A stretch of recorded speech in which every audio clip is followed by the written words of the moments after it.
from Bayside, New York. This is the door, how it looked like before. It's 8x7, non-insulated. It's a wood door. Here we go. We just took the door out, as you see.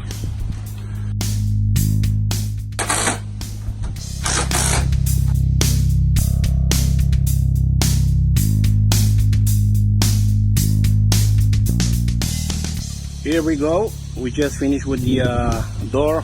We put the handle